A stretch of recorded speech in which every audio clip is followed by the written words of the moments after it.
صلی اللہ علیہ رسول اما بعد اعوذ باللہ من الشیطان بسم اللہ الرحمن الرحیم یا ایھا الذین آمنوا اتقوا اللہ وکونوا مع الصادقین صدق اللہ مولانا العظیم۔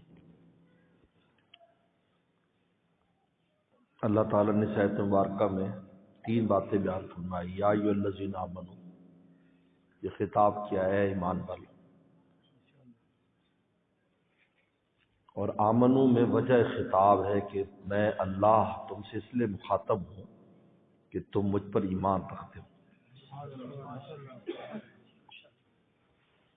ورنہ اللہ کی ذات مخلوق کو خطاب کرے، وہ بھی انسان کو۔ جتنی امتیں گزری ہیں کہیں بھی براہ راست خطاب نہیں اللہ تعالیٰ کا، لیکن یہاں ہے آمنو، اے ایمان والو، تمہاری قیمت ایمان کی وجہ سے۔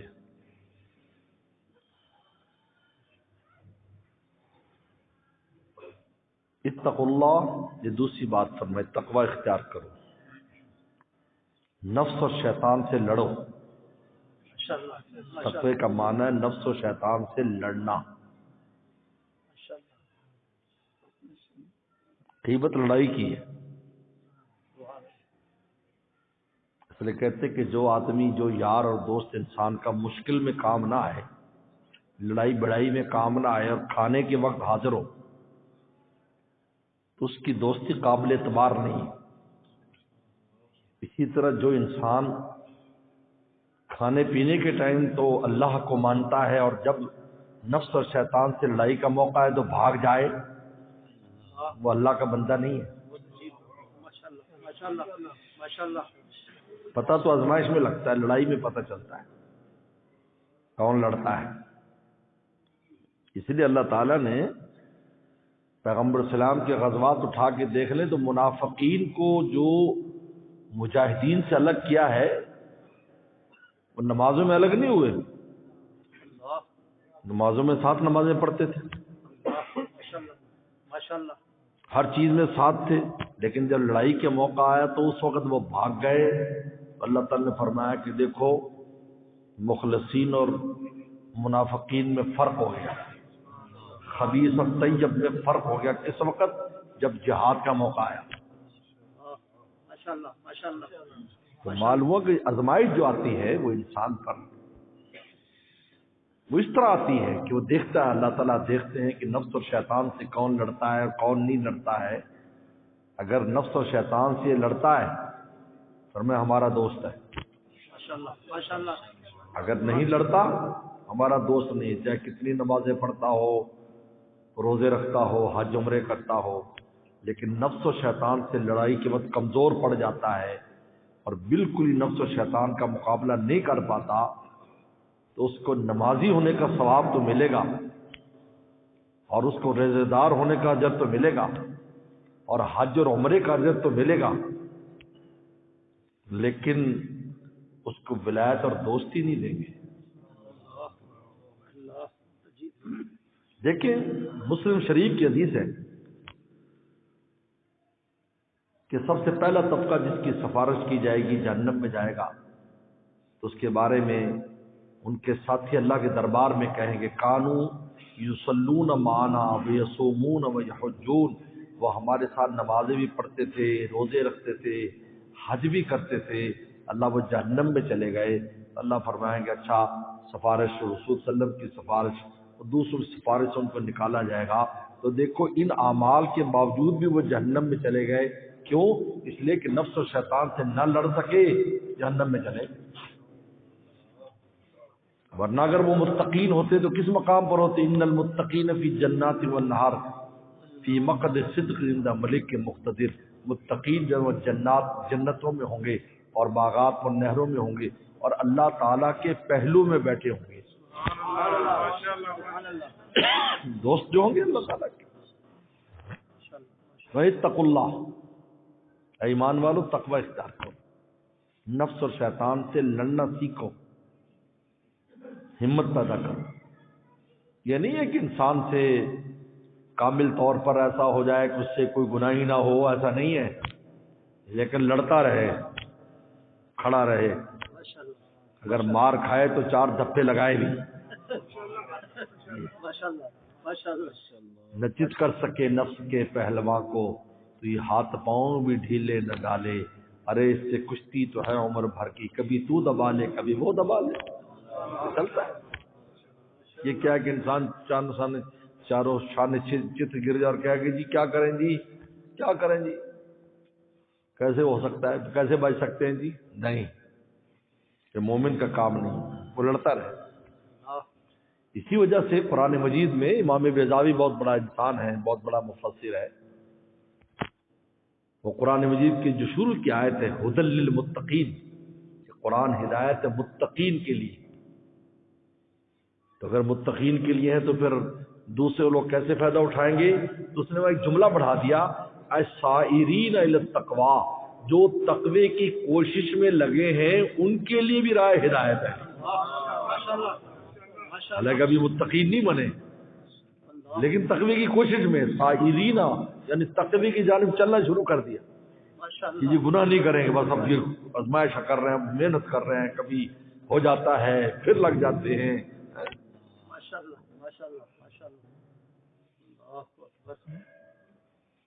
رشتہ محبت کا قائم رکھے ہیں، جو ناکام ہوتا رہے عمر بھر بھی، بہرحال کوشش تو عاشق نہ چھوڑے۔ یہ جو ہمارے دماغ میں بات بٹھا دیتا ہے، یہ نفس و شیطان بٹھاتا ہے، یار چھوڑو جی کب تک، اللہ جو ناکام ہوتا رہے عمر بھر بھی، بہرحال کوشش تو عاشق نہ چھوڑے، یہ رشتہ محبت کا قائم رکھے، جو 100 بار ٹوٹے تو 100 بار جوڑے۔ اللہ کی ذات ہر وقت ہمیں قبول کرنے کے لیے تیار ہے، سبحان اللہ۔ انی لغفار لمن تاب، میں معاف کرنے والا ہوں، توبہ کرنے والا ہوں۔ تو سائرین للتقوی، یعنی کہ کاملین فی التقوی، بلکہ سائرین للتقوی، تقوی کی کوشش میں لگے ہوئے ہیں، ان کے لیے ھدی للمتقین، ان کو بھی اس قرآن سے ویسے فائدہ ہوتا ہے جیسے کاملین کو فائدہ ہوتا ہے، ناقصین کو بھی ہوتا ہے، لیکن غافلین کو نہیں ہوتا۔ یہ غافلین ہے جو کچھ بھی نہیں کرنا چاہتے، اپنے آپ کو نفس و شیطان اور حالات کے حوالے کر دیا ہے، نہیں ان کے لیے نہیں ہے، یہ غافلین کے لیے نہیں ہے، یہ ناقصین ہوں لیکن سائرین ہوں، چل رہے ہوں، اور کاملین ہوں جو پہنچ گئے۔ اب ہر ایک اس قرآن سے فائدہ اٹھاتا ہے، اپنی اپنی ہمت کے مطابق اس کو نفع پہنچتا ہے، کاملین کا اپنا نفع ہے۔ ہمارے والد صاحب رحمۃ اللہ علیہ کہتے ہیں نسبت غالب آ جاتی، ہمارے والد صاحب مولانا نیاز صاحب رحمۃ اللہ علیہ مفتی شفیع صاحب رحمۃ اللہ علیہ سے بیعت کی، اور وہ حضرت تھانوی رحمۃ اللہ علیہ کے پاس گئے تھے، اصل میں ہمارے والد صاحب ان کی خدمت میں حاضر ہوئے تھے، لیکن اس وقت مشکات شریف پڑھتے تھے دارالعلوم دیوبند میں۔ حضرت تھانوی رحمۃ اللہ کا اصول تھا طالب علموں کو بیعت نہیں کرتے تھے اس زمانے میں، لیکن اس زمانے میں بزرگوں نے بدل دیا کہ طالب علمی ہی صحیح نہیں ہوتی اگر بیعت نہ ہو کسی سے، تو غفلت کا زمانہ ہے۔ جب غفلت کا زمانہ آ جائے، پہلے شوگر کی بیماری اور بلڈ پریشر کی بیماری بڈھوں کو ہوتی تھی، اب بچوں کو بھی ہوتی ہے، اسی طرح روحانی بیماری ہے۔ تو انہوں نے کہا کہ ابھی آپ کام پورا کر لو، تھانہ بھون میں زیارت فرمائی تھی والد صاحب۔ حضرت تھانوی رحمۃ اللہ علیہ 1943 میں حضرت کا انتقال ہوا ہے، اور ہمارے والد صاحب رحمۃ اللہ علیہ نے 2 دفعہ دورہ پڑھا ہے، دورہ حدیث، ایک دفعہ 42 میں اور ایک دفعہ 44 میں، اس لیے کہ پہلا دورہ حدیث پڑھا تو چائنا جانے کا خیال تھا کیونکہ چائنا کے تھے، اور پھر جب ہجرت کی نیت کر لی تو دوبارہ پڑھا، اب میں مہاجر بن کے پڑھ رہا ہوں کیونکہ اب میں نے واپس نہیں جانا، اس لیے جب واپس نہیں گئے تو بابل نگر آ گئے، ورنہ کہاں ہم ہوتے اور کہاں تم ہوتے اور کہاں یہ گلے گلزار ہوتا۔ ہجرت کی نیت کی تو یہاں آ گئے، تو ہجرت کی تو بھائی ہجرت تو مہاجر تو پھر جہاں اللہ نے ان کو بھیج دیا چلے آئے، جہاں ان کے استاد لے آئے تو یہاں ٹھکانے لگا دیے۔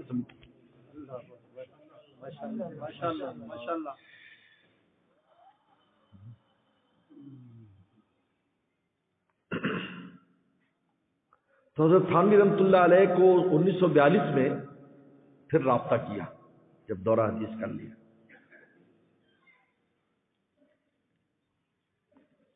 اس لیے دو مشہور یعنی والد صاحب کے پہلے جو ساتھی ہیں وہ مولانا عبید اللہ صاحب ہیں اشرفی، جو 1942 میں ساتھ فارغ ہوئے، اور 44 میں مولانا سرفراز خان صاحب صفدر، ان کے بھائی صوفی عبد الحمید صاحب سباتی، یہ دونوں والد صاحب کے ساتھ دوسرے دورے میں فارغ ہوئے.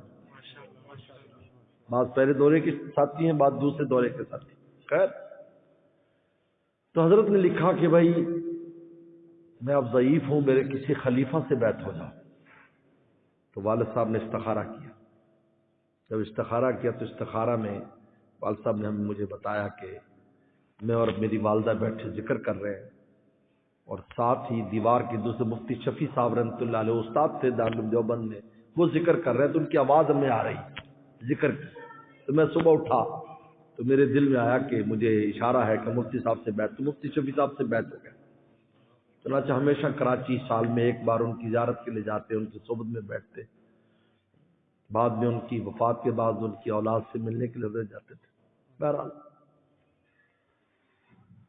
تو والد صاحب رحمۃ اللہ علیہ پوری زندگی جو ہے والد صاحب رحمۃ اللہ فارسی اور عربی کا مطالعہ کرتے تھے، بس اردو کا مطالعہ، اخبار بھی اردو کا نہیں دیکھتے تھے. بھائیوں کی ڈیوٹی تھی کہ وہ اخبار پڑھ کر جو اہم خبر ہو تو بتا دو. ان کا ذوق عربی کا، تو عربی میں بڑے سریع المطالعہ تھے. سریع یعنی بڑی بڑی ضخیم کتابیں جو ہیں وہ چند دن میں پوری مطالعہ کر جاتے تھے. یہ ان کا اللہ نے رکھا تھا. یا فارسی جو نا وہ مطالعہ کرتے تھے. لیکن آخری عمر میں وفات سے آپ سمجھیں 6 مہینے پہلے معرف القرآن حضرت مفتی شفیع صاحب رحمۃ اللہ علیہ کی جو حضرت کی تفسیر ہے، ان کے مطالعے کا یکدم ایسا تقاضا پیدا ہوا کہ گھنٹوں مطالعہ کرتے اور گھنٹوں روتے رہتے تھے. جو نسبت کا غلبہ دیکھیں، نسبت کا غلبہ جو کہتے ہیں، نسبت کا غلبہ.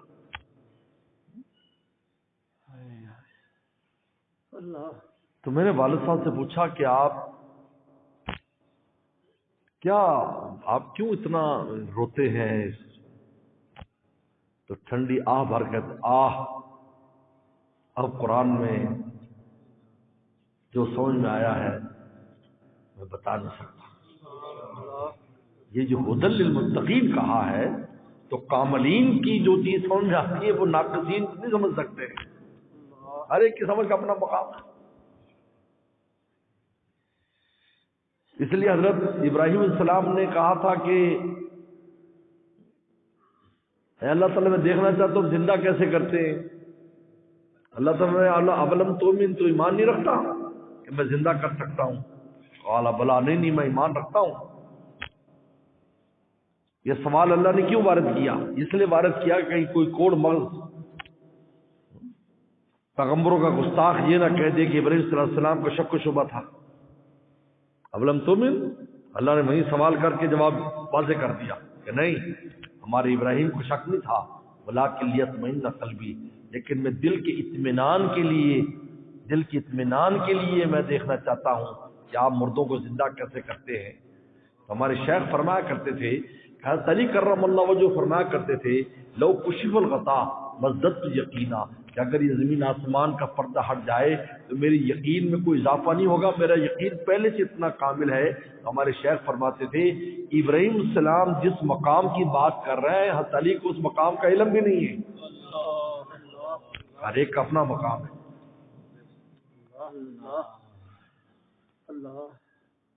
تو سائرین للتقوی، بڑی اہم بات ہے کہ تقوی کی کوشش میں جب انسان لگ جاتا ہے تو اس پر کاملین والے ثمرات مرتب ہونے لگ جاتے ہیں.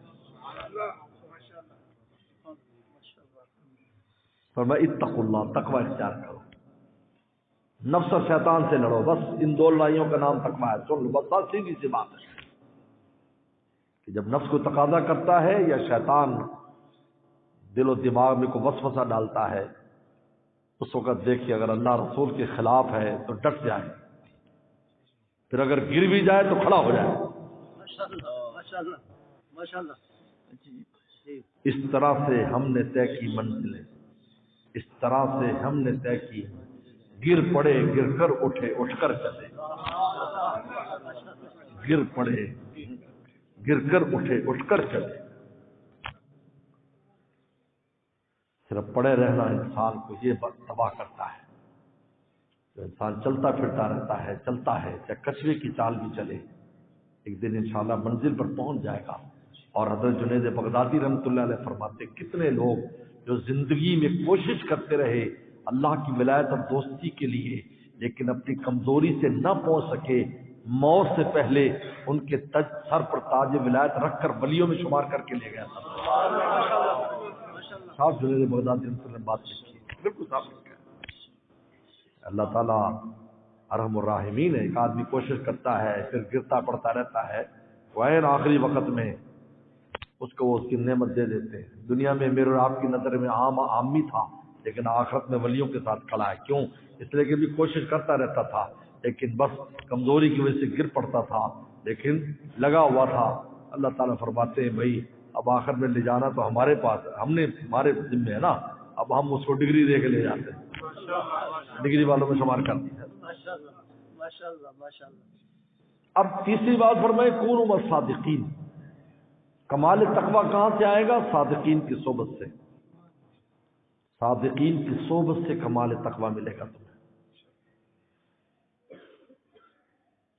آسان راستہ بتا دیا کہ تم نے تقویٰ اگر اختیار کرنا ہے، صادقین کے پاس بیٹھو، کونو، صحبت اختیار کرو، ان کے پاس جاؤ، ان سے تعلق رکھو، اس کی برکت سے تقویٰ آسان ہو جائے گا تمہارے لیے۔ میرے شیخ فرماتے تھے اللہ تعالیٰ کی ذات ایسی ارحم الراحمین ہے کہ ایک حکم دینے کے بعد اس کی آسانی کے طریقے بھی بتا دیتی کہ آسان کیسے ہوگا۔ اب نماز ایک مشکل ہے، لیکن استعینوا بالصبر والصلاۃ، انہوں نے کہا بس تھوڑا سا صبر کے اندر صبر کی کیفیت پیدا کر لو، نماز آسان ہو جائے گی۔ روزہ ایک مشکل ہے، روزہ ایک مشکل کام ہے، لیکن کما کتب الذین من قبلکم، جب سوچو کہ پہلوں نے روزہ رکھا ہے تو تمہارے لیے آسان ہو جائے گا۔ یا رونے کا تو ہم کیوں نہیں رکھ سکتے بھائی؟ میں تقویٰ مشکل کام ہے، لیکن کونوا الصادقین، سچوں کے ساتھ لگ جاؤ، یہی مشکل چیز تمہارے لیے آسان ہو جائے گی۔ حضرت عبداللہ بن مسعود فرماتے ہیں ان قلوب العارفین معدن التقویٰ، اور میں کہا عارفین کے جو دل ہوتے ہیں وہ تقوی کے معدن ہوتے ہیں۔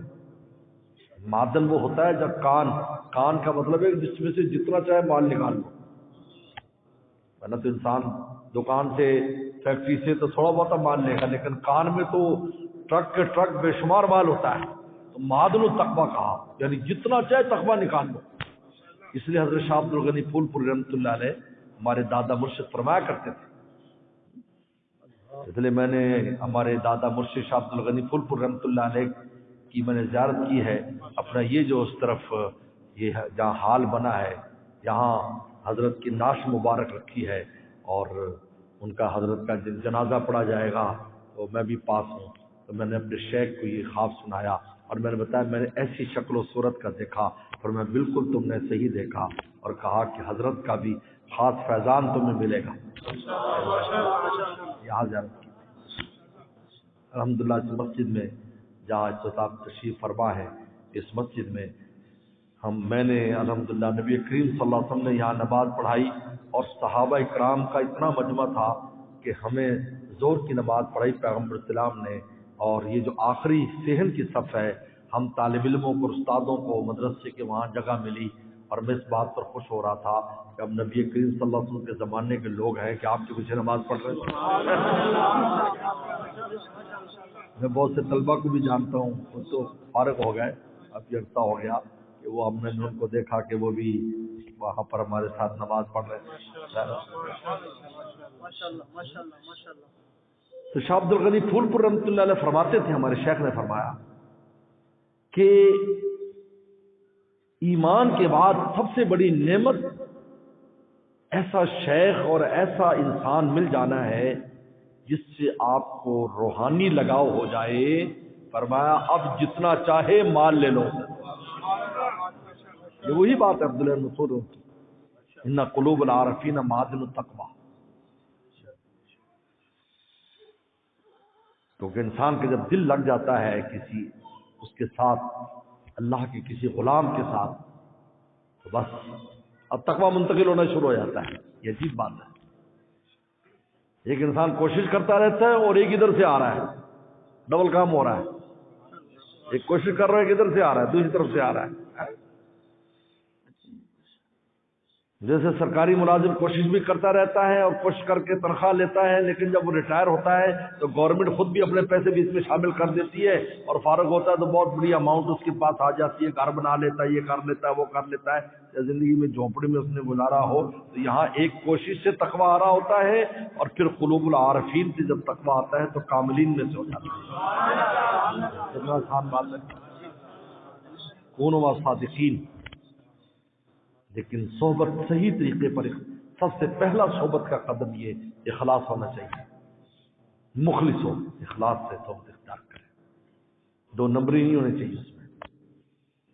اس کا مطمع نظر یہی ہو کہ مجھے تقوی کی دولت ان بزرگوں کے پاس، ان بڑوں کے پاس مل جائے۔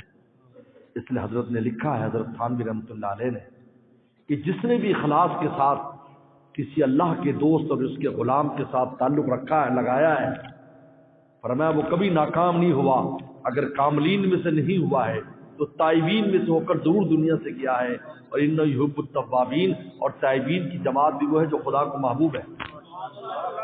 جس طرح عاشقین محبوب ہے اور متقین محبوب ہے، اس طرح تائبین بھی انہ یحب التوابین، اللہ توابین سے بھی محبت فرماتے ہیں، وہ بھی اللہ تعالیٰ کے محبوب ہیں، یحب التوابین۔ تو پہلا قدم یہ کہ اخلاص،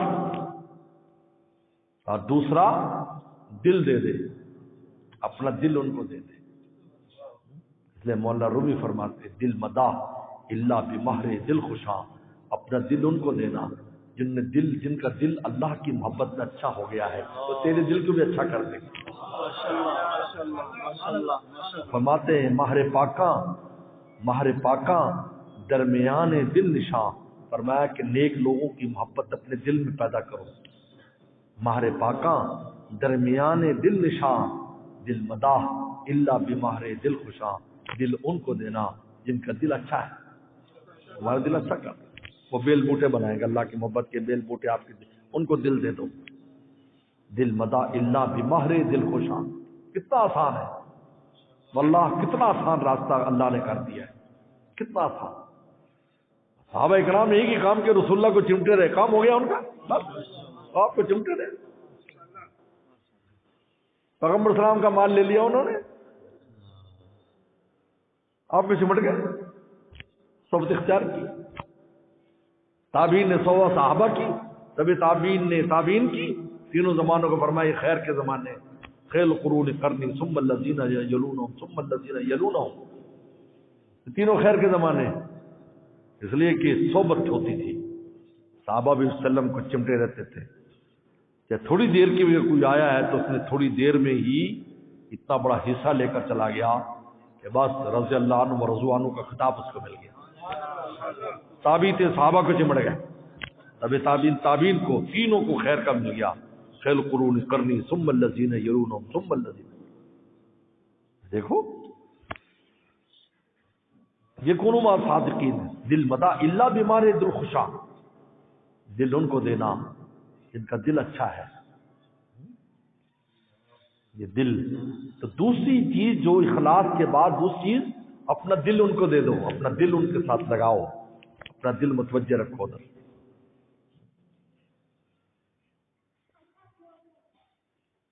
اور تیسری وہی بات ہے کہ خود بھی کوشش میں لگا رہے، گناہ سے بچنے کی کوشش کرے، کیونکہ گناہ جو ہے اور غفلت فیضان کو روک دیتی ہے۔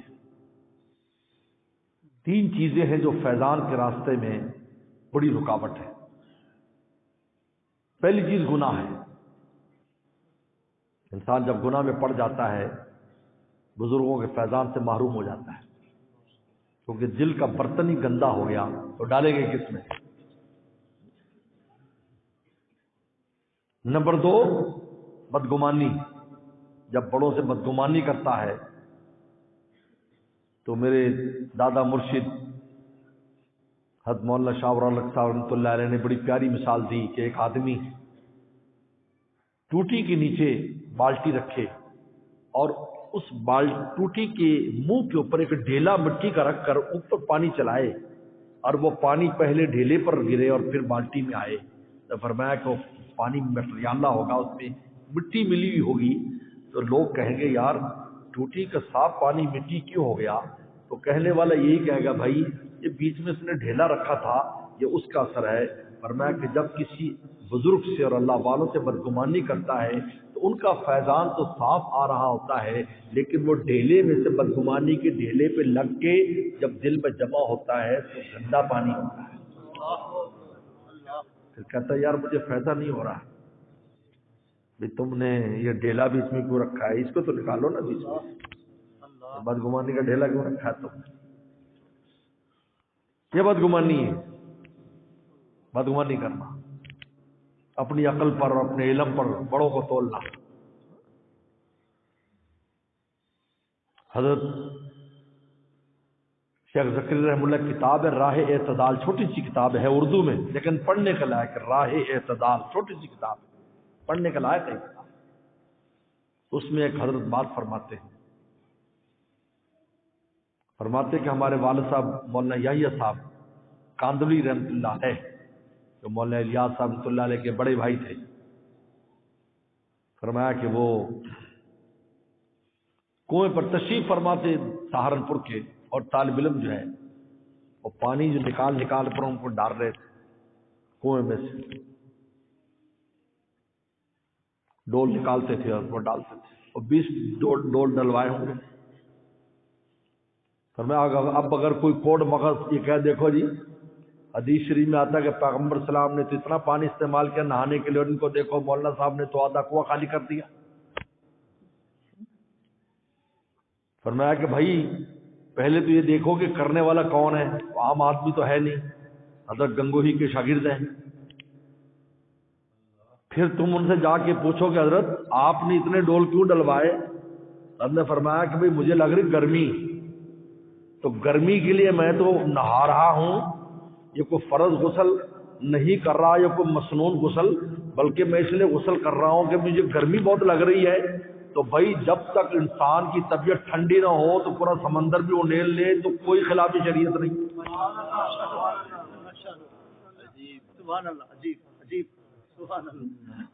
اب کرنے والا جو کر رہا ہے ہمیں کیا پتہ ہے، انسان اپنے علم پر تولتا ہے۔ آپ عالم الغیب تو نہیں ہے، آپ عالم الغیب ہے۔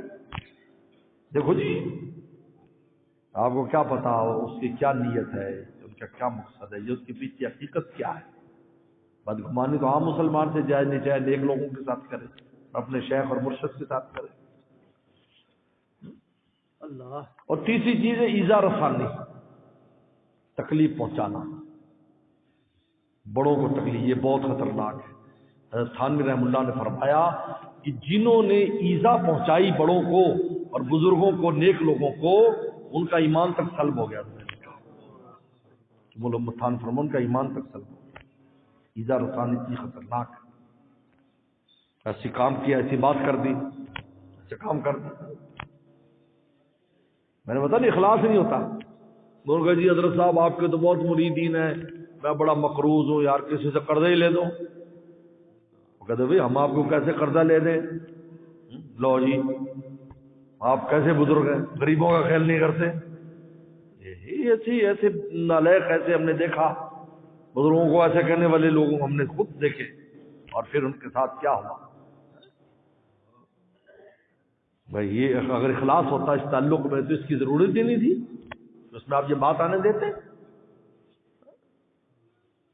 بھائی ان بزرگوں کی صحبت سے اور ان کی برکت سے انشاءاللہ آپ کے مسائل حل، اگر اخلاص کا ہوگا تو اللہ خود ہی مسائل حل کر دیتے۔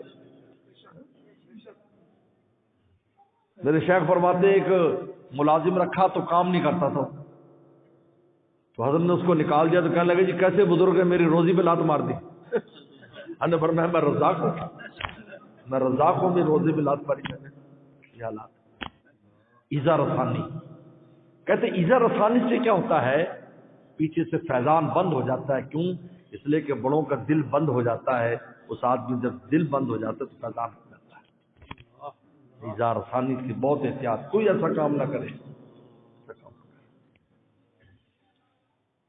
میرے شیخ نے خود مجھے فرمایا، مجھے دکھایا، خط دکھایا.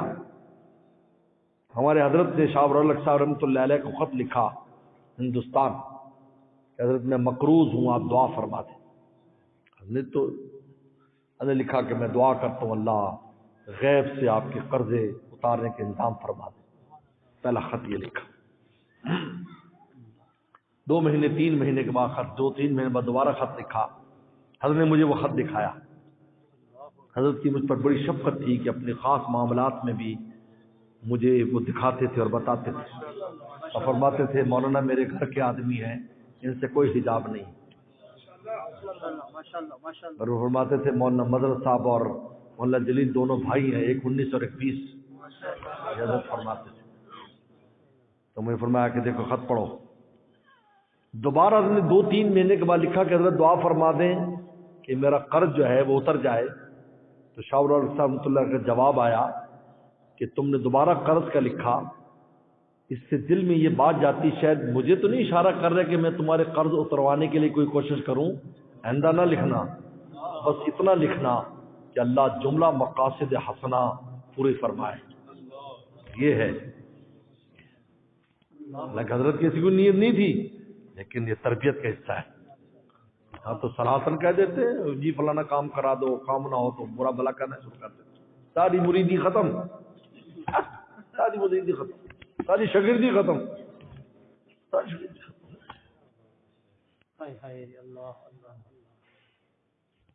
ایک شاگرد استاد کا بات کر رہا تھا، بھائی تمہارا فلانا استاد ہے، کہتا وہ جو پڑھایا تھا میں بھول گیا ہوں، میری استادی اس کی استادی ختم تو کہ میں بھول گیا ہوں.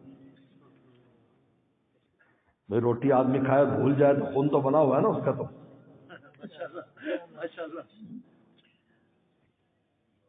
تو فرمایا کونوا مع الصادقین. اس لیے آخری بات کر کے ہم مجلس ختم کرتے ہیں. مولانا رومی رحمۃ اللہ علیہ میرے مرشد فرماتے تھے، مولانا رومی رحمۃ اللہ علیہ کو مرشد اور پیر کے نام پر حال پڑ گیا. فرماتے تھے من نجویم ذی سپس راہ اسیر. کہا کہ میں آسمان پر جانے کا راستہ تلاش نہیں کروں گا کہ میں اوپر چلا جاؤں. شیطان نے بھی تلاش کیا تھا اور وہاں سے نیچے گرا. من نجویم ذی سپس راہ اسیر. پیر جویم پیر جویم پیر پیر. میں پیر تلاش کروں گا، بزرگ تلاش کروں گا، اللہ والا تلاش کروں گا کہ ان کی برکت وہ جو مجھے ساتھ لے کے جائیں گے وہ قبولیت والا جانا ہوگا. ورنہ بظاہر قبولیت ہوگی اور آخر میں مردودیت ہو جائے گی. کتنے لوگ ہیں جب منزل کے قریب پہنچ کر ڈوب گئے اور منزل قریب ان کی کشتی ڈوب گئی. منزل قریب پہنچے واپس گئے. حدیث میں آتا ہے بالکل جنت پاس تھی واپس چلے گئے. ایسی کوئی حرکت کی کہ واپس گئے، قریب پہنچ کر واپس چلے گئے. قرآن مجید نے خود بیان کیا ہے. حضور صلی اللہ علیہ وسلم ایمان لے آیا، ایمان لے وسلم پر. آپ نے ان کے گھر دعوت کے لیے گئے، سردار کی فرمایا نہیں کھاؤں گا جب تک کلمہ نہیں پڑے گا. انہوں نے کہا آپ نہیں کھاؤ گے تو میری بےزتی ہے، کہ کلمہ پڑھ لے گا. کلمہ پڑھ لیا. پھر دوست نے اس کے کہا اوے یہ کیا تو نے کیا، کلمے کا انکار کر دیا. منزل پر پہنچ کر قرآن نے کہا وہ قیامت کی دن کہے گا جب جہنم میں ہوگا یا لیتنی لم اتخذ فلانا خلیلا، کاش فلاں میرا دوست نہ ہوتا اس خبیث میں. تو منزل پر پہنچ کر واپس چلا گیا، مارا گیا. پیر جویم پیر جویم پیر پیر. قبولیت کے چند قدم بھی انسان کے لیے کافی ہو جاتے ہیں. اور نامقبولیت کے ساتھ شیطان نے 7 لاکھ سال عبادت کی لیکن مردود ہو گئی. فخر فإنک رجیم. اس لیے ایھا الذین آمنوا اتقوا اللہ وکونوا مع الصادقین. وآخر دعوانا ان الحمد للہ رب العالمین. اللهم لك الحمد كما انت وصل على محمد كما انت اهل وفل بنا كما انت انك انت التقوى والمغفرة. اللهم وفقنا لما تحب وترضى من القول والعمل والفعل والنية والهدي والهدى انك على كل شيء قدير. یا اللہ ہم سب کو تو اللہ والا فرما، اللہ والا فرما. یا اللہ تقوی کی دولت ہمیں نصیب فرما، کونوا مع الصادقین کی نعمت ہمیں نصیب فرما.